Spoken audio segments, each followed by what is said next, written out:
Cinema ಟೆಕ್ನಿಷಿಯನ್ಸ್ನು ಮಾತಾಡ್ತಾರೆ ಈಗ, not only artist. ಹೌದೌದು, ಮೇಕಿಂಗ್ ಬಗ್ಗೆ ಎಲ್ಲ ಮೇಕಿಂಗ್ ಬಗ್ಗೆ ಮಾತಾಡ್ತಾರೆ. ಸಿನಿಮಾ ಮೇಕಿಂಗ್ ತುಂಬಾ ಪ್ರಶ್ನೆಗಳು ಕೇಳಿದ್ದಾರೆ. ಆ ವಿಷಯದಲ್ಲಿ ಸಿನಿಮಾ ಸೂಪರ್ ಮೇಕಿಂಗಲ್ಲಿ ಮಾತಾಡಿದ್ರೆ ಎಲ್ಲ ಕಾಂಪ್ರಮೈಸ್ ಇಲ್ಲ.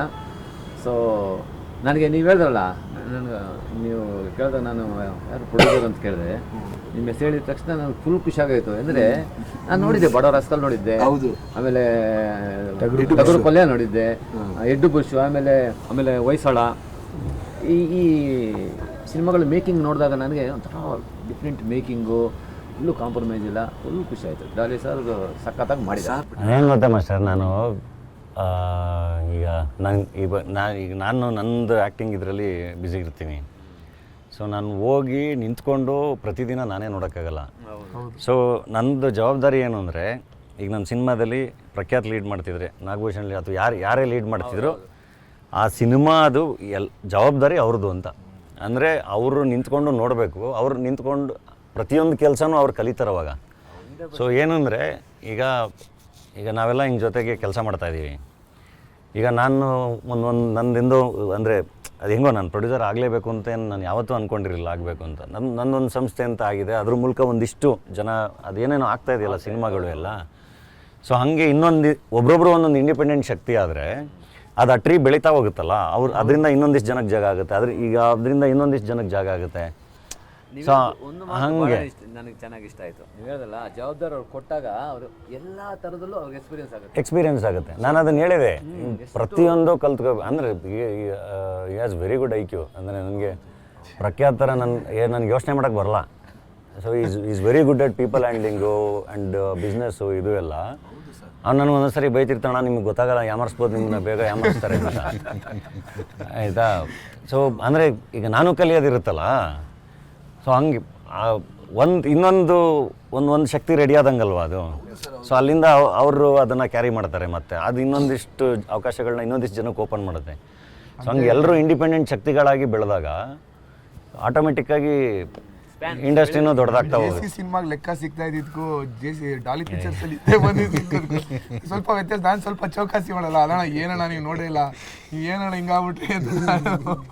ಇಲ್ಲ ಸರ್, ಅಲ್ಲಿ ಸ್ಪಾಟಲ್ಲಿ ನೋಡಬೇಕಾಗಿತ್ತು ಸರ್. ಮ್ಯಾನೇಜರ್ಗೆಲ್ಲ ತಲೆ ಕೆಡ್ಸ್ಕೊಳ್ಳಲ್ಲ ಸರ್, ಪ್ರಖ್ಯಾತ್ ಸರ್ ಮುಂದೆ ತಲೆ ಕೆಡ್ಸ್ಕೊಬಿಡೋರು ಎಲ್ಲರೂ. ಅಂದರೆ ಅಷ್ಟೊಂದು ಜನ ಇರ್ತಾರಲ್ವಾ, ಇದ್ದಾಗ ಪೀಪಲ್ ಹ್ಯಾಂಡ್ಲಿಂಗ್ ಕಷ್ಟ ಸರ್. ಅಷ್ಟೊಂದು ಸ್ಟ್ರೆಸ್ಸು ಪ್ರೆಷರಲ್ಲೂ ಅವರು ಅಂಥ ಪರ್ಫಾರ್ಮೆನ್ಸ್ ತಗೊಬಂದು ಕೊಟ್ಟಿದ್ದಾರೆ ಸರ್. ಸೊ ಅದಕ್ಕೆ ಹ್ಯಾಟ್ಸ್ ಆಫ್. ಸೊ ನೀವು ನಿಮ್ಮ ಮೇಲೆ ಇದ್ದಿದ್ದ ಬರ್ಡನ್ ಎಲ್ಲ ಅವ್ರಿಗೆ ಹಾಕ್ಬಿಟ್ರಿ. ಅಲ್ಲ, ಚೆನ್ನಾಗಿ ಮ್ಯಾನೇಜ್ ಮಾಡಿದ್ದಾರೆ. ನಿಮ್ಗೆ ಅದೇ ಹೇಳ್ತಿರೋದು, ಕಂಫರ್ಟ್ ಝೋನಲ್ಲಿ ಇದ್ದಾಗ ಏನೂ ಮಾಡೋಕ್ಕಾಗಲ್ಲ. 100% ಅದು. ಈಗ ಕಂಫರ್ಟ್ ಝೋನಲ್ಲಿ ಇದ್ದರೆ ರಿಸ್ಕ್ ತೊಗೊಳ್ಳೇಬೇಕಲ್ವಾ. ರಿಸ್ಕ್ ತೊಗೊಳ್ಳಿಲ್ಲ ಅಂದರೆ ಏನೂ ಮಾಡೋಕ್ಕಾಗಲ್ಲ. ಕಂಫರ್ಟ್ ಝೋನಲ್ಲಿ ಏನೂ ಮಾಡೋಕ್ಕಾಗಲ್ಲ, ಅದನ್ನು ದಾಟಬೇಕು. ಸೀನ್ ನಾವು ಬಡವರ ಸ್ಕಲಲ್ಲಿ ಎಡ್ ಬುಷಲ್ಲಿ ಎಲ್ಲ ಎಷ್ಟೆಷ್ಟು ಒದ್ದಾಡಿದೀವಿ ಅಂದರೆ ನನಗೆ ಅದೇ ಅನ್ಸ್ಕೊತಾ ಇತ್ತು. ಎಡಿಟಿಂಗ್ ಹೋಗಿ ಕೂತ್ಕೋತಾ ಇದ್ರಿ, ರಾತ್ರಿ day and night double call sheet, 2 ದಿನ ಕಂಟಿನ್ಯೂಸ್ ಶೂಟಿಂಗು, ಏನೂ ಅಲ್ಲ, ಮಾರ್ಕೆಟಿಂಗ್ ಇದು ಎಲ್ಲ. ಹೆಡ್ ಬುಷಲ್ಲಿ ಅರ್ಧ ಅಷ್ಟೇ, ನಮ್ದು ಅರ್ಧನೂ ಇಲ್ಲ. ಅದು ದೊಡ್ಡ ಸ್ಕೇಲ್ ಬಜೆಟ್ ಸಿನಿಮಾ, ಅದನ್ನೇ ನೀವು ಅಷ್ಟು ಜನ ಹಾಕೊಂಡು ಮ್ಯಾನೇಜ್ ಮಾಡಿರ್ಬೇಕಾದ್ರೆ ನಮ್ಮ ಕೈಲಿ ಯಾಕಪ್ಪ ಜೇಸಿ ಮಾಡೋಕ್ಕಾಗಲ್ಲ. ಅದೆಲ್ಲ ಒಂದು ಎಕ್ಸ್ಪೀರಿಯನ್ಸ್. ನಿಮಗೆ ಏನಾಗುತ್ತೆ ಗೊತ್ತಾ, ಇದು ಇನ್ನೊಂದಿಷ್ಟು ಅಂದರೆ ಎಷ್ಟು ಕಲಿತೀರಾ ಅಂದರೆ ಹೋಗ್ತಾ ನಿಮ್ಗೆ ಹಿಂಗೆ ತಿರುಗಿ ನೋಡಿದಾಗ ಗೊತ್ತಾಗುತ್ತೆ, ಏನು ಸಖತ್ತಾಗಿತ್ತಲ್ವ ಅದು ಅಂತ. ಅವತ್ತಿಗೆ ಅದು ಅಯ್ಯೋ ಏನಪ್ಪ ಇದು ಇಷ್ಟೊಂದು ಸ್ಟ್ರೆಸ್ಸು, ಇಷ್ಟೊಂದು ಇದು ಅಂತ ಅನಿಸ್ತಿರುತ್ತೆ. ಬಟ್ ನಿಮಗೆ ರಿಸಲ್ಟ್ ಬೇಕು ಅಂದಾಗ ನೀವೇ ಕೆಲಸ ಮಾಡ್ಬೇಕದನ್ನ. ಹೌದು ಸರ್, ನಾನು ಸರ್ ಡಿಸ್ಕಸ್ ಮಾಡ್ತಾ ಇರ್ತೀವಿ ಸರ್, ಇನ್ನು 10 ಸಿನಿಮಾ 100 ಸಿನಿಮಾ ಮಾಡಿದ್ರು ನಾವು ನಮ್ಗೆ JC ಎಕ್ಸ್ಪೀರಿಯನ್ಸ್ ಕೊಡೋಕ್ಕೆ ಯಾರ ಕೈಲೂ ಸಾಧ್ಯ ಇಲ್ಲ. ಅದು ಈಗ ನಾವು ಬಡವರ ಸ್ಕಲೆಲ್ಲ ರೋಡ್ಗೆ ಇಳಿದು ಕೆಲಸ ಮಾಡಿದ್ವಲ್ಲ. ಅಂದರೆ ಎಷ್ಟೋ ಈಗ ಜಯನಗರ 4th ಬ್ಲಾಕ್ ನನಗೆ ಇವತ್ತು ಯಾವುದೋ ಶೂಟ್ಗೆ ಅಲ್ಲಿ ಹೋದಾಗ ನೆನ್ಸ್ಕೊತಾ ಇದ್ದೆ.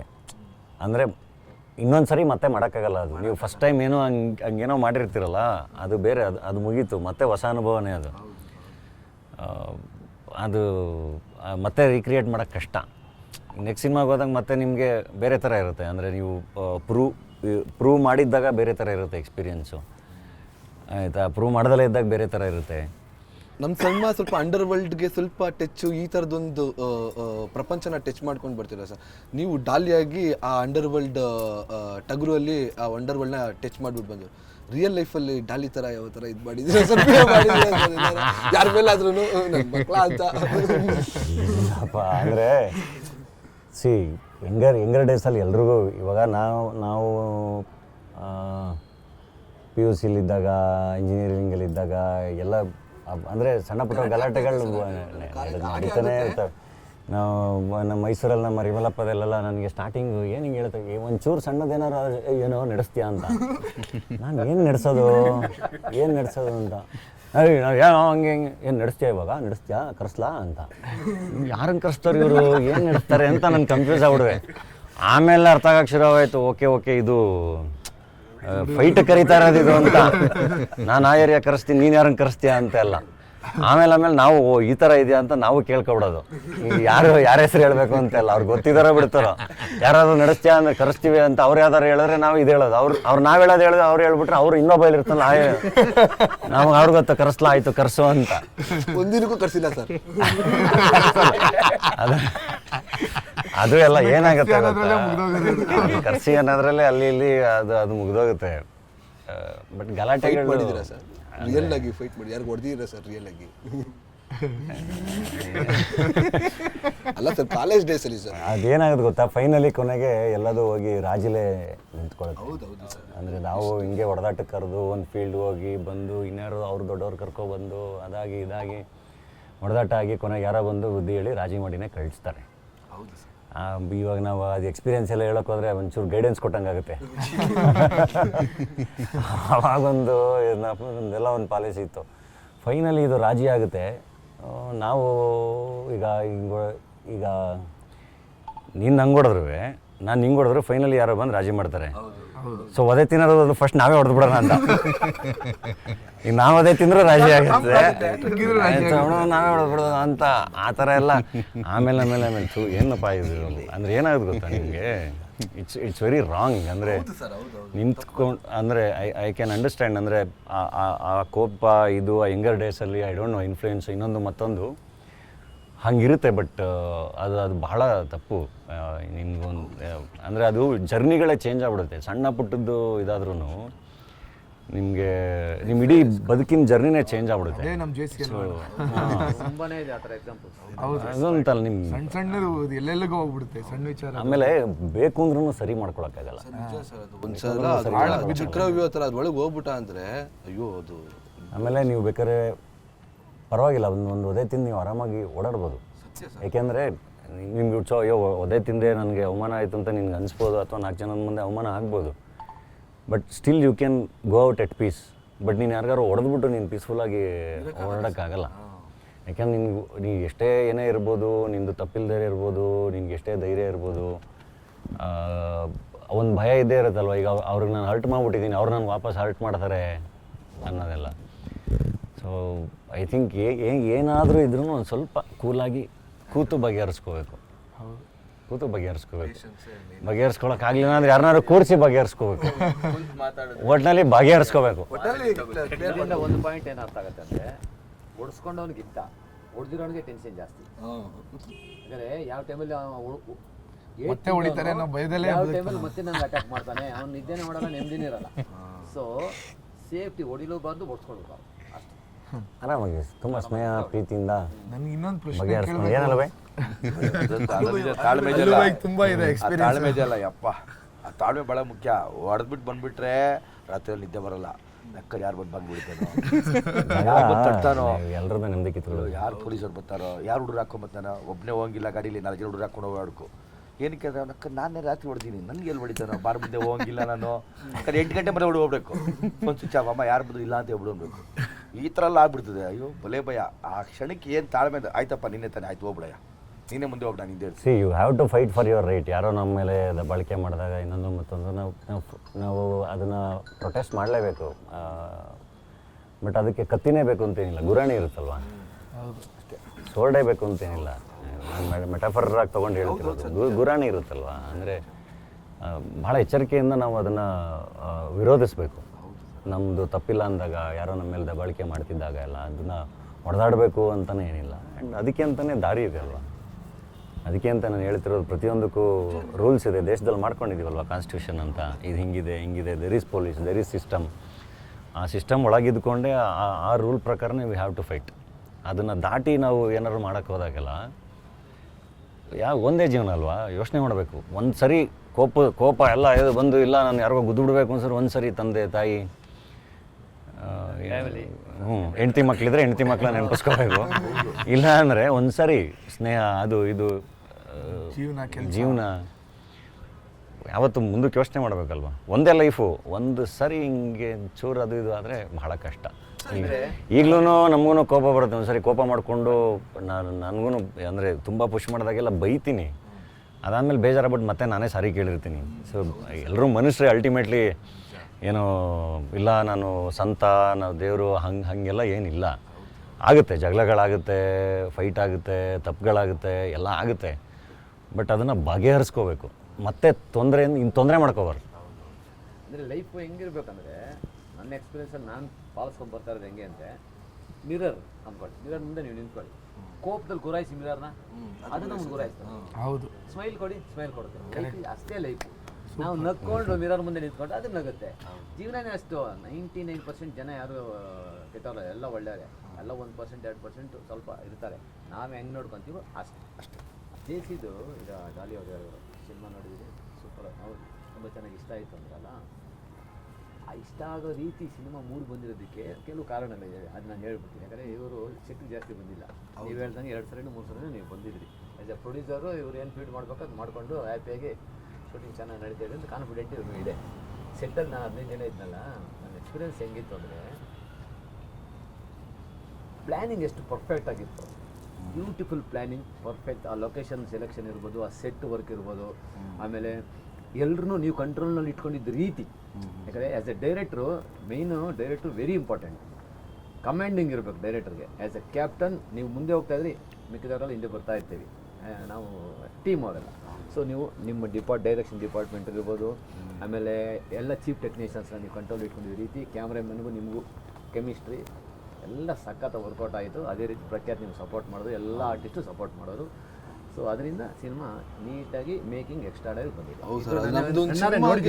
ಒಂದು ಬೆಸ್ಟ್ ಎಕ್ಸಾಂಪಲ್ ಹೇಳ್ಬೋದಲ್ವಾ ಸರ್? ಒಂದು ಟೀಮು ಚೆನ್ನಾಗಿತ್ತು ಅಂತಂದ್ರೆ ಒಂದು ಒಳ್ಳೆ ಸಿನಿಮಾ ಮಾಡ್ಬೋದು ಅನ್ನೋದು ಬೆಸ್ಟ್ ಎಕ್ಸಾಂಪಲ್ ಆಗಿ. ಅಲ್ಲೇ ಅದೇ ರೂಟ್ ಅಲ್ವಾ?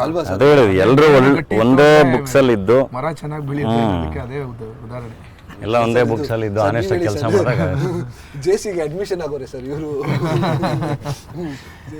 ನೋಡ, ಅದೇ 7 ವರ್ಷ ಸಜಾನು ಆಗ್ಬಿಟ್ಟಿದ್ ನಂಗೆ ಇಂಡಸ್ಟ್ರಿ. ಈಗ ಅಂದ್ರೆ ಶಿಕ್ಷೆ ಅಂದ್ರೆ 7 ವರ್ಷ ಸ್ಕ್ರೀನ್ ಮೇಲೆ ಬರೋದಕ್ಕೇನೆ ಬಿಡ್ತು. ಅಲ್ಲ, ಅದೊಂದು ಪ್ರೋಸೆಸ್ ಇತ್ತಲ್ಲ, ಆ ಒಂದು ಪೇಷನ್ಸು, ಆ ಒಂದು ಒದ್ದಾಟ.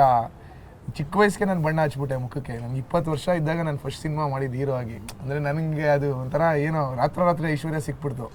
ಆಮೇಲೆ ಕೊಟ್ಟ ಕೆಲಸ ದೇವರು, ಮಗನೇ ನಿನಗೆ ಇನ್ನೊಂದು ಸಿನಿಮಾ ಬೇಕು ಅಂದರೆ ನೀನು ಇಷ್ಟು ವರ್ಷ ಕಾಯಲೇಬೇಕು ಅಂತ ಒಂಥರ ವನವಾಸ ಮುಗಿಸ್ಕೊಬಂದು ಮತ್ತೆ ಈ ಫೆಬ್ರವರಿ 6ನೇ ತಾರೀಕು ಅನ್ನೋದು ನನ್ನ ಜೀವನದಲ್ಲಿ ಬರುತ್ತೆ ಅಂದರೆ ನಾನು ಆ ಗಡಿಯಾರದ ಒಳಗಡೆ ಇದ್ದೆ ಅಂತ. ಮುಳ್ಳು ನನ್ನ ಕಡೆ ತಿರ್ಗೋದಕ್ಕೆ ಕಾಯ್ತಾ ಇದ್ದೆ, ಈ ದಿನ ತಿರುಗುತ್ತೆ ನನ್ನ ಕಡೆ. ಒಂದಲ್ಲ ಒಂದಿನ ನಮಗೂ ಮೋಂಗೆ ಕಾಮಿಯಾ ಅಂತ ಒಂದು ಆಡಿದೆಯಲ್ಲ, ನಿಮ್ಮ ಏಜಿಗೆ ಪೇಷನ್ಸ್ ಇತ್ತಲ್ಲ ಸರ್, ಎಷ್ಟು ಪೇಷನ್ಸ್ ಸರ್ ಇವ್ರಿಗೆ. ಪೇಷನ್ಸ್ ಇಂದ ಹ್ಯಾಂಡಲ್ ಮಾಡೋದೇ ಬೇಕು. ನಾವೊಂದು 23-24 ಅಲ್ಲೆಲ್ಲ ಕೈಯಲ್ಲೇ ಹಿಡಿಯಕ್ಕಾಗ್ತಿರಲಿಲ್ಲ ಸರ್ ನನ್ನ. ನಾನು ಬೆಂಗಳೂರಲ್ಲೇ ಹುಟ್ಟು ಬೆಳೆದಿದ್ದಲ್ವ ಸರ್. ಅಯ್ಯೋ ಅಪ್ಪ ಪೋಲಿ ಬರೀ ತಿರುಗ್ತಾನೆ ಇದ್ದೆ. ಗೊತ್ತಾದ ಪಿಕ್ಚರ್ ನೋಡಿದ್ರೆ ಇಲ್ಲ ಅಂದ್ರೆ ಜಗತ್ತು ಹೆಂಗ್ ಗೊತ್ತಿರಕ್ ಸಾಧ್ಯ, ಹಂಗೆ ತೋರ್ಸಕ್ ಸಾಧ್ಯ. ಸಖತ್ ಮಜಾ ಮಾಡ್ಬಿಟ್ಟಿದೆ ಸರ್. ಜೇಸಿಲಿರೋ ಪ್ರತಿಯೊಂದು ಕ್ಯಾರೆಕ್ಟರ್ ಇವರೇ ಸರ್. ಹೀರೋಯಿನ್ ಕ್ಯಾರೆಕ್ಟರ್ ಆಕ್ಟ್ ಮಾಡಿ ತೋರ್ಸೋರು. ಚೆನ್ನಾಗಿ ರಿಸರ್ಚ್ ಮಾಡಿದೆ ನಾನು. ಅಂದ್ರೆ ನನ್ಗೆ ಗೊತ್ತಿರೋ ಹುಡುಗರ ಹತ್ರ ಅಲ್ಲ, ಹೋಗಿ ಬಂದಿರೋರ ಹತ್ರ ಅಲ್ಲ, ಸ್ವಲ್ಪ ನೀಟಾಗಿ ರಿಸರ್ಚ್ ಮಾಡಿದೆ. ಆಮೇಲೆ ಪ್ರಖ್ಯಾತ್ ಸರ್ ಮುಖಾಂತರ ಒಂದ್ಸಲ ಜೈಲಿಗೆ ವಿತ್ ಪರ್ಮಿಷನ್ ಬಿಡ್ತಾರಲ್ಲ ಸರ್, ಆ ಪರ್ಮಿಷನ್ ಸಿಕ್ಕಿದಾಗ ಒಳಗಡೆ ಎಲ್ಲ ಹೋಗಿ ನೋಡ್ಕೊಂಡು ಬಂದಾಗಲ್ಲ ತುಂಬ ರಿಸರ್ಚ್ಗಳು ಮಾಡಿದ್ವಿ. ಅದೇನು ನನ್ನ ಕಣ್ಣಲ್ಲಿ ನೋಡಿದ್ನಲ್ಲ ಸರ್, ಅದನ್ನ ಹಂಗೆ ಸಿನಿಮಾಲಿ ಇಡಬೇಕು ಅಂತ ಸೀನ್ಸ್ಗಳನ್ನ ಕಟ್ಟಿ ಮಾಡಿದ್ವಿ. ಅದು ನಾನು ಅದಕ್ಕೊಂದು ಹೇಳ್ಬಿಡ್ತೀನಿ. ನಾನು ಒಂದು 8-9 ಡಿಸ್ಟ್ರಿಕ್ಟಲ್ಲಿ ಜೈಲಲ್ಲಿ ಶೂಟಿಂಗ್ ಮಾಡಿದ್ದೀನಿ. ಫಾರ್ ಎಕ್ಸಾಂಪಲ್ ಬೆಂಗಳೂರು ಹಳೆ ಜೈಲು, ಹೊಸ ಜೈಲು, ಮೈಸೂರು ಜೈಲು, ತುಮಕೂರು ಜೈಲು, ಕೋಲಾರ ಜೈಲು, ಬಳ್ಳಾರಿ ಜೈಲು, ಆಮೇಲೆ ಇನ್ನೊಂದು 2-3 ಈ ಥರ ಒಂದು 8-9 ಜೈಲಲ್ಲಿ ಮಾಡಿದ್ದೀನಿ. ಅಲ್ಲಿರೋ ಪರ್ಸನ್ಸ್ ನೋಡಿದಾಗ ನಾನು ಅಲ್ಲಿ ನೋಡಿದ್ದು ಅಲ್ಲಿ ಕೆಲವರು ಅರೆಸ್ಟ್ ಆಗಿ ಇರ್ತಾರಲ್ಲ, ಒಳಗಡೆ ಇರ್ತಾರೆ. ಆಮೇಲೆ ಅಂಡರ್ ಟ್ರಯಲ್ಸು ಇರ್ತಾರೆ. ಆ ಹೆಸರು ನಿಮ್ಗೆ ಚೆನ್ನಾಗಿ ಗೊತ್ತು, ನನಗಿಲ್ಲ. ಸೊ ಅವ್ರನ್ನೆಲ್ಲ ನೋಡಿದಾಗ ನಮ್ಮ ಸಿನಿಮಾಗೆ ಅದಕ್ಕೆ ತುಂಬ ಚೆನ್ನಾಗಿ ಹೋಲಿಕೆ ಆಗಿತ್ತು. ಈ ಜೇಸಿ ಸಿನಿಮಾಲಿ ನೀವೇನು ಒಳಗಡೆ ಕೆಲವು ಸೀನ್ಸ್ ಮಾಡಿದ್ರಿ ನೀವು, ಡೈರೆಕ್ಟಲ್ಲಿ ಮಾಡಿದ್ರಲ್ಲ ಅದು ಬ್ಯೂಟಿಫುಲ್. ರಿಯಲಿಸ್ಟಿಕ್ ಡೈರೆಕ್ಟ್ರೆ, ನಿಜವಾಗ್ಲೂ ರಿಯಲಿಸ್ಟಿಕ್. ನನಗೆ ಅದೇ ಜ್ಞಾಪಕ ಬರೋದು. ಒರಿಜಿನಲ್ ಬ್ಯಾರಕ್ ನಾನು ಬಗ್ಗಿ ನೋಡ್ತಾ ಇದ್ದೆ ಒಳಗಡೆ ಹೆಂಗಿರ್ತಾರೆ ಅಂತ. ಅವ್ರು ಹಾಕಿರೋ ಡ್ರೆಸ್ಗಳಿರ್ಬೋದು, ಅವರು ಮಲ್ಕೊಳ್ಳೋ ಜಾಗ ಬಗ್ಗೆ ಗ್ಯಾಪಲ್ಲಿ ಪಿಕ್ಚರ್ ಒಳಗಡೆ ಹಿಂಗೆ ಬಗ್ಗಿ ಎಲ್ಲ ನೋಡ್ತಾ ಇದ್ದೆ. ಸೊ ಅದು ನೋಡಿದಾಗ ನನಗೆ ಅದೇ ಜ್ಞಾಪಕ ಬರೋದು. ರಿಯಲಿಸ್ಟ್ ಆಗಿ ತುಂಬ ಚೆನ್ನಾಗಿ ಮಾಡಿದೆ ಸ್ಕ್ರೀನ್ ಮೇಲೆ. ಆಮೇಲೆ ಆ ಥಾಟೇ ಚೆನ್ನಾಗಿದೆ ಮಾಸ್ಟರ್. ಇವಾಗ ಮೊನ್ನೆ ಅಲ್ಲಿ ಟ್ರೈಲರ್ ರಿಲೀಸಲ್ಲಿ ಮಾತಾಡ್ತಾ, ಈಗ ಜೈಲಿಂದ ಬಂದಿರೋರು ಎರಡೇ ಥರ ಯೋಚನೆ ಮಾಡೋದು. ಅಂದರೆ ಇಬ್ಬರು ಯೋಚನೆ ಮಾಡಿದ್ರು. ಒಬ್ಬ, ಅಪ್ಪ ನಾನು ಇಲ್ಲಿ ವಾಪಸ್ ಬರಲ್ಲಪ್ಪ, ನನಗೆ ಇದ್ರ ಸಾವಾಸ ಬೇಡ, ನಾನು ಬದುಕು ಕಟ್ಕೊತೀನಿ ಅಂತ. ಇನ್ನೊಬ್ಬ, ಇಷ್ಟೇನಾ ಬಿಡು ಏನಾಗುತ್ತೆ ಅನ್ನೋ ಇನ್ನೇನು ಮಾಡೋಕ್ಕೆ ಸಾಧ್ಯ ಇನ್ನೇನು ಮಾಡೋಕ್ಕೆ ಸಾಧ್ಯ ಅಂತ. ಬಟ್ ಅಲ್ಟಿಮೇಟ್ಲಿ ಸಿನಿಮಾದಲ್ಲಿ ನನಗೆ ಸಿನಿಮಾ ಮುಗಿಬೇಕಾರಂತೂ ಭಾಳ ಅಂದರೆ ಭಾಳ ಇಷ್ಟವಾದ ಏನದು, ಏನೋ ನಾನು ಮೊದಲನೇ ಸಾರಿ ಬಂದಾಗ ಇಲ್ಲಿರೋ ಜನಗಳ ಜೊತೆ ಬೆರೆಯೋದ್ರ ಬದಲು ಇಲ್ಲಿರೋ ಪದಗಳ ಜೊತೆ ಬೆರೆತು ಬಿಟ್ಟಿದ್ದಿದ್ರೆ ಹೆಂಗಿರ್ತಾ ಇತ್ತಲ್ವ ಬದುಕು ಅನ್ನೋದು. ಅಂದರೆ ಅದು ಯೂನಿವರ್ಸಿಟಿ ಅಂತ ಕರೆದಿರೋದಿದೆಯಲ್ಲ, JC ಜುಡಿಷಿಯಲ್ ಕಸ್ಟಡಿ ಯೂನಿವರ್ಸಿಟಿ ಅಂತ ಜೈಲನ್ನ, ಅದಿರೋದೇ ಬದಲಾವಣೆಗೆ ಅಲ್ವಾ? ಹೌದು. ಅಂದರೆ ಮಾಡಿರೋ ತಪ್ಪಿಗೆ ಪಶ್ಚಾತ್ತಾಪಕ್ಕೊಂದು ಜಾಗ ಅದು. ಸೊ ಅದಕ್ಕೊಂದು ಶಿಕ್ಷೆ ಅಂತ ಅನುಭವಿಸಿ ವಾಪಸ್ ಬಂದು ಮತ್ತೆ ಮನುಷ್ಯ ಹೊಸ ಮನುಷ್ಯನಾಗಿ ಮತ್ತೆ ಬದುಕು ಕಟ್ಕೊಳ್ಳೋಕ್ಕೆ ಅಂತ ಇರೋ ಜಾಗ. ಆ ಥರ ಬದುಕು ಕಟ್ಕೊಂಡಿರೋರು ಇದ್ದಾರೆ. ಅದು ಹಂಗೆ ಒಂದು ಬದಲಾವಣೆಗೆ ಆಗೋವಂಥ ಸ್ಥಳ ಆಗಿರಬೇಕು ಅನ್ನೋ ಒಂದು ಆಶಯ ಇದೆಯಲ್ಲ, ಅದು ಬ್ಯೂಟಿಫುಲ್. ಅದು ಆಗಬೇಕು. ಬಟ್ ರಿಯಾಲಿಟಿಲಿ ಅದು ಆಗ್ತಾ ಇಲ್ಲ. ಅದು ದುರಂತ. ಅದೇನಾಗ್ಬಿಟ್ಟಿದೆ ಗೊತ್ತಾ, ಕೆಲವರು, ಎಲ್ಲರೂ ಅಲ್ಲ, ಕೆಲವರು ಒಳಗಡೆ ಸುಮ್ಮನೆ ಏನೋ ಕುರುಪ್ ಹಾಕ್ಬಿಟ್ಟು ಒಳಗಡೆ ಹೋಗಿರ್ತಾರಲ್ಲ, ಹೆಂಗಿದ್ರು ಒಳಗಡೆ ಹೋಗಿದ್ದೀನಲ್ಲ, ಆಚೆ ಬಂದು ಒಂದು ಕೈಗೆ ಕತ್ತಿಸ್ಬಿಡ್ತೀನಿ ಇದೆ ಅಲ್ವಾ ಅನ್ನೋ ಮೆಂಟಾಲಿಟಿ ಅವರು ಕೆಲವರು ಇದ್ದಾರೆ. ಅಲ್ಲ ಅಲ್ಲಿ ಒಳಗಡೆ ಅಷ್ಟು ಟ್ರೈನ್ ಆಗಿರ್ತದೆ, ಅಷ್ಟು ಸ್ಟೇನ್ ಆಗ್ಬಿಟ್ಟಿರ್ತಾರೆ. ಸಂಪರ್ಕಗಳು. ಈಗ ಕೂಯ್ಬಿಟ್ಟು ಹೋಗ್ಬಿಟ್ರೆ ಅದಕ್ಕೊಂದೇನೋ ಒಂದು ಕೇಸ್ ಒಂದು 5 ದಿನ ಅಂತ ಕೈಯ ಕತ್ತಿಸ್ಬಿಟ್ರೆ ಅಷ್ಟೇ ಕೇಸು, ನಡಿ ಒಳಗಡೆ ಹೋಗೋಣ. ಏನು ಆಚೆ ಬರ್ತಾ ಇದ್ದಾಗ ಅವ್ನು ಪಬ್ಲಿಸಿಟಿ ಏನು ಮಾಡಿರಲ್ಲ, ಡಾಕ್ಟರ್ ಹುಡುಗರು ಹಾಕೊಂಡು ವೀಲಿಂಗ್ ಏನೋ ಮಾಡಿದ್ಯಾ ನೀನು, ಜೈಲ್ಗೆ ಬರೋದು ಏನೋ ಒಂದು ದೊಡ್ಡ ಸಾಧ್ಯ ಇಲ್ಲ. ಅಲ್ಲಿ ಆಗುವಂಥ ಅನಾಹುತಗಳು ಏನಿದೆ ಜೀವನದಲ್ಲಿ ಅರ್ಥನೇ ಮಾಡ್ಕೊಡಲ್ಲ. ಅದು ತಪ್ಪು. ಅದು ಇವಾಗ ಡಾಲಿ ಅವ್ರು ಹೇಳ್ದಂಗೆ ಚೇಂಜ್ ಆಗಬೇಕು. ಏನಕ್ಕೆ ಒಳಗಡೆ ಹೋಗಿ ಒಂದು ಏನೋ ಒಳಗಡೆ ಎಲ್ಲ ವ್ಯವಸ್ಥೆಗಳು ಇದೆ, ಲೈಬ್ರರಿ ಇದೆ, ಜಿಮ್ ಇದೆ, ಇನ್ನೇನೋ ಕೆಲಸ ಮಾಡೋಕ್ಕೆ ಅವಕಾಶ ಇದೆ, ಪ್ರಿಂಟಿಂಗ್ ಪ್ರೆಸ್ ಇದೆ, ಎಲ್ಲ ಇದೆ. ಅವ್ರು ಏನಕ್ಕೆ ಅದನ್ನ ಅಡಾಪ್ಟ್ ಮಾಡ್ಕೋತಾರೆ ಅನ್ನೋದು ಅವ್ರಿಗೆ ಬಿಟ್ಟಿರುತ್ತೆ. ಬಟ್ ಅದಾಗಲ್ಲ ಅಲ್ಲಿ. ಅಂದರೆ ಹಂಗಾಗಿ ಆಮೇಲೆ ಏನಂದ್ರೆ ಮೇನು ಒಳ್ಳೆ ಫ್ರೆಂಡ್ ಸರ್ಕಲ್ ಇರ್ಬೇಕು. ಇವನು ಜೈಲಿಂದ ಬರ್ತಾರೆ, ಅವ್ನು ತದ್ಬಿಟ್ಟು ಅವ್ನು ಬರ್ತಾ ಇದ್ದಲ್ವ ತಿದ್ದಬೇಕು, ಅವ್ನು ಹಾಕೊಂಡು ಬಿಲ್ಡಪ್ ಕೊಡ್ಕೊಂಡು ಬರೋ ನಿನ್ನ ಬಗ್ಗೆ ಹೊರಗಡೆ ಏನು ಮಾತಾಡೋ ಹಿಂಗೆ ಓದಾನೆ, ಏಯ್ ತಪ್ಪು ಮಾಡ್ಕೊಂಡು ಬಂದಿದ್ಯೋ ಅದನ್ನ ತಿದ್ದೋ, ಅಪ್ಪ ಅಮ್ಮ ನೋಡೋ, ಒಂದು ಎಂಟ್ರಿ ಆಗಕ್ಕೆ ಎಷ್ಟು ಕಷ್ಟ ಆಗುತ್ತೆ, ಲೈನಲ್ಲಿ ನಿಂತ್ಕೊಂಡು ಒಂದು ಹಣ್ಣು ತೊಗೊಂಡೋಗ್ಬೇಕಂದ್ರೆ ಎಷ್ಟು ಬಾಧೆ ಇದೆ, ಅದನ್ನ ಬಿಡಲ್ಲ. ಗುರು ಹೊರಗಡೆ ನೀನು ಮಾಡಿದ ಕೇಸ್ಗೆ ಏನು ಗುರು ಬಜಾರು, ಹೌದಾ ನಡಿ ಮಗ, ಅವನ ಹುಷಾರು ಒಂಥರ ಫ್ರೆಂಡ್ಸ್ ಇರಬೇಕು. ಇಲ್ಲ ಅಲ್ಲಿ ಅವನ್ನ ಹಾಕಿ ಬೆಂಕಿಯಾಗಿ ಉರಿಸ್ತಾರೆ ದಗ ಅಂತ. ಆ ಸಣ್ಣ ವಿಷಯಕ್ಕೆ ತುಂಬ ಪ್ರಾಬ್ಲಮ್ ಆಗುತ್ತೆ. ತುಂಬ ಪ್ರೀತಿಯಿಂದ ಗೌರವ ಸಂಪಾದಿಸೋದು ಬೇರೆ, ಭಯದಿಂದ ಗೌರವ ಸಂಪಾದಿಸೋದು ಬೇರೆ. ಅದಕ್ಕೆ ಡಿಫರೆನ್ಸ್ ಇದೆ. ಅಂದರೆ ಅದು ಅಷ್ಟೇ, ಅದನ್ನೇನು ಎಕ್ಸ್ಪ್ಲೇನ್ ಮಾಡೋದು ಅಲ್ಲ. ಇವಾಗ ಪ್ರೆಸೆಂಟ್ ಮಾಡಿದ್ರೆ ಸರ್ ಎಂಟಾಗುತ್ತೆ. ಇನ್ನೊಂದು ಸಿನಿಮಾ ಪ್ರೊಡಕ್ಷನ್ ನಡೀತಾ ಇದೆ, ಒಂದು ವೆಬ್ ಸೀರೀಸ್ ಪ್ರೊಡಕ್ಷನ್ ನಡೀತಾ ಇದೆ. ಎಷ್ಟು ಜನಕ್ಕೆ ಕೆಲಸ. ಆಯ್ತಾ, ನಾನು ಹೇಳ್ತಿರೋದು ನನಗಿರೋ ಇದರಲ್ಲಿ, ನನಗಿರೋ ರಿಸೋರ್ಸಸ್ಸಲ್ಲಿ ಕನ್ಸಿಸ್ಟೆಂಟಾಗಿ ಐ ಆಮ್ ಟ್ರೈಯಿಂಗ್ ಸಮಥಿಂಗ್, ಆಯಿತಾ. ಅಥವಾ ಎಲ್ಲ ಸೇರ್ಕೊಂಡು ಏನೋ ಟ್ರೈ ಮಾಡ್ತಾ ಇದ್ದೀವಲ್ಲ, ಅದನ್ನು ಭಾಳ ಹೆಮ್ಮೆಯಿಂದ ಹೇಳೋಣ. ಇಲ್ಲಾಂದ್ರೆ ಏನಾಗೋದು ಗೊತ್ತಾ, ಅವರದೇ ಡೈಮೆನ್ಷನ್ಗಳಲ್ಲಿ ಬಿಟ್ಬಿಡ್ತಾರೆ. ನಾನು ಅದೇ ಹೇಳಿದೆ, ಕೊಟ್ಟಿರೋದೆಲ್ಲ ಡಾಲಿ ಪಿಕ್ಚರ್ಸ್ ಅಲ್ಲಿ ಬಂದಿರೋರೆಲ್ಲ ಹೊಸ ನಿರ್ದೇಶಕರಿಗೆ ಅವಕಾಶ ಕೊಟ್ಟಿರೋದು ಅಂತ ಹೇಳಿದೆ. ನನಗೆ ಅನ್ಸೋದು ಸರ್, ಯಾವಾಗಲೂ ನೆಕ್ಸ್ಟ್ 5-10 ವರ್ಷಕ್ಕೆ ಡಾಲಿ ಪಿಕ್ಚರ್ ಸಂಸ್ಥೆಯಿಂದ ಬಂದಿರೋದ್ರ ಸರ್, ಅದು ಒಂಥರ ವ್ಯಾಸ್ಟ್ ಆಗಿ ರೀಚ್ ಆಗುತ್ತೆ. ಅಲ್ಲಲ್ಲಿ ಒಂಥರ. ಇನ್ನೂ ಒಂದು ಖುಷಿ ವಿಚಾರ ಏನು ಗೊತ್ತಾ, ನಮ್ಮದು 100% ಸಕ್ಸಸ್. ಅಂದರೆ ನಾನು ಹೇಳ್ತಿರೋದು, ವಿದ್ಯಾಪತಿ ಒಂದು ನಮಗೆ ಥಿಯೇಟ್ರಲ್ಲಿ ಐ ಡೋಂಟ್ ನೋ ಏನೋ ಅಟ್ಸ್ ಟೈಮಿಂಗು, ರಿಲೀಸು, ಇದು ಏನೋ ಅದೊಂದು ವಿಷಯದಲ್ಲಿ ನಾವು, ಅಂದರೆ it was not a bad film sir, ನಿಜ ಇಲ್ಲ ಸರ್, ಆಯಿತಾ. ಬಟ್ ಅದೊಂದು ಸಿನಿಮಾದಲ್ಲಿ ಸೋತಿದ್ಬಿಟ್ರೆ ನಾವು ಅಷ್ಟು ಸಿನಿಮಾಗಳು ನಮ್ಗೆ ಭಾಳ ಚೆನ್ನಾಗಿ ಗೆದ್ದಿದ್ದೀವಿ. ಹೌದು ಸರ್, ಹೌದು, ಭಾಳ ಚೆನ್ನಾಗಿ ಗೆದ್ದಿದ್ದೀವಿ. ಸೊ ಅದು ಚೆನ್ನಾಗಿ ಆಗಿದೆ. ಆ್ಯಂಡ್ ಡೆಫಿನೆಟ್ಲಿ JC ಬಗ್ಗೆ ನಂಗೆ ಭಾಳ ನಂಬಿಕೆ ಇದೆ, ಪ್ರೇಕ್ಷಕ ಬಂದೇ ಬರ್ತಾನೆ ಅಂತ. ಸೆಲೆಬ್ರೇಟ್ ಮಾಡೋಣ. ಅವತ್ತು ನಿಮ್ಮ ಜೊತೆ ನಾನು ಜಾಯ್ನ್ ಆಗ್ತೀನಿ. ಒಳ್ಳೆ ಡ್ರಿಂಕ್ ಹಾಕಿ ಸೆಲೆಬ್ರೇಟ್ ಮಾಡಿ. ನಾವು ಮಾಡಿಲ್ಲ ಸರ್. ಅಕ್ಕನ ಪರ್ಮಿಷನ್ ಅಲ್ಲ ವೆದರಿಗೆ ಇತ್ತಲ್ಲ ಅಂತ ಸುಮ್ಮನೆ ಸ್ವಲ್ಪ ಸರ್ ಅವ್ರು ಏನಂತವ್ರೆ ಗೊತ್ತಾ ಸರ್, ನೀವು ಬರ್ತಾ ಇದ್ರೆ ಬಂತು ಎಣ್ಣೆ ಇವಾಗ ನಮ್ಗೆ. ಅಲ್ಲೇ ಅವಾಗ ಕೇಳ್ದಂಗೆ ಆ ದಿನಗಳು ಲೈಫ್ ಅಂದಮೇಲೆ ಎಲ್ಲದೂ ಮಾಡೋಕ್ಕಲ್ಲ, ಬಟ್ ಕಂಟ್ರೋಲ್ ಇರಬೇಕು. ಬೇರೆಯವ್ರಿಗೆ ತೊಂದರೆ ಆಗಬಾರ್ದು, ಬೇರೆಯವ್ರಿಗೆ ತೊಂದರೆ ಆಗದರೆ ಏನು ಮಾಡೋರು ತಪ್ಪಲ್ಲ. ಹಂಗೆ ಅಂದ್ಬಿಟ್ಟು ಓವರ್ ಆಗಿ ಬೇರೆಯವ್ರಿಗೆ ತೊಂದರೆ ಆಗ್ತಾಯಿಲ್ಲ ಅಂತ ಓವರ್ ಮಾಡಿದ್ರೆ ನಮಗೂ ತೊಂದರೆ ಆಗುತ್ತೆ, ನಮಗೆ ತೊಂದರೆ ಆದರೆ ಫ್ಯಾಮಿಲಿಗೂ ತೊಂದರೆ ಆಗುತ್ತೆ. ಬ್ಯಾಲೆನ್ಸ್ ಸೊ ಹಿತಮಿತವಾಗಿ ಇರಬೇಕಷ್ಟೇ. February 6, 2026 JC release. The Uni- ಎಲ್ಲರೂ ಥಿಯೇಟರ್ ನೋಡಿ, ಫ್ಯಾಮಿಲಿ ಸಮೇತ, ಫ್ರೆಂಡ್ಸ್ ಸಮೇತ. ಸಿನಿಮಾ ಸೂಪರ್ ಆಗಿ ಎಂಕರೇಜ್ ಮಾಡಿ. ಸಿನಿಮಾ ಸಖತ್ತಾಗಿದೆ. February 6 JC blockbuster. Road ಮೇಲೆ ಬೀಸ್ಟ್ ಮತ್ತು ಸೈಡ್ ಕೊಡು, ಕಾಲ್ ಕೆಳಗಿರೋ ಟೂಲ್ ಆಪ್ಸ್ಗಳು ಕೊಡು ಕೊಡು ಥ್ರಾಟಲ್.